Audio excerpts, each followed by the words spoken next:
Rat Trap of the Boomtown Rats and Bruce Springsteen's Rosalita. Bruce Springsteen was the beginning of what was heralded as the New Jersey up-and-coming emergence of all this talent. For a long time, people were embarrassed to come from New Jersey.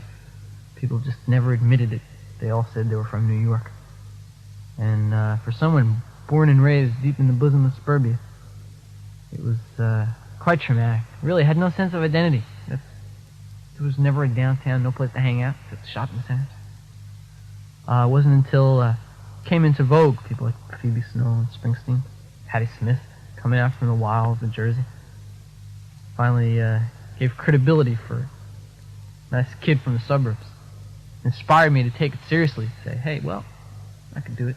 I remember once in the midst of frustrations pursuing this record career, couldn't get into the door without heavy management. Had a tape and a demo and songs and my guitar. And finally, in the depths of desperation, I worked up this scheme. I figured out who was the head of one of the subsidiaries of CBS Records, a guy named Steve Popovich at the time. And I found out who was president of the whole Columbia Communications organization, a guy named Arthur Taylor. So I called up Steve Popovich's secretary and I said, this is Arthur Taylor's secretary. And Arthur Taylor's nephew, Mr. Brett Newman, is in town and would Mr. Taylor would appreciate it if you could find time the next couple of weeks to have an audition for him. He's a songwriter, and Mr. Taylor would appreciate it if you could find the time. Be very grateful.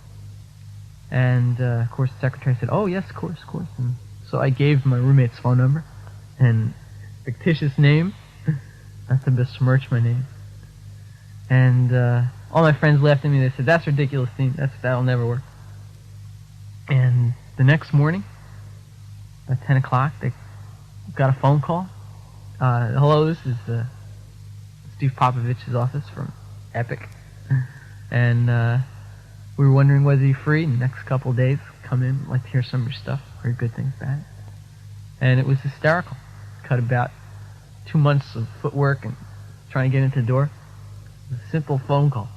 Of course, then I had to try and pull it off.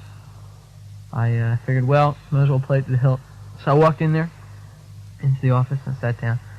I very apologetic. I said, listen, I'm not used to accepting favors from this part of the family. I mean, you can understand, And the guy was very understanding. He said, sure, I can see that. He said, all the money they have, I'd try not to overexert that influence. There I was going to City College, looking like I was living by myself. And without no money.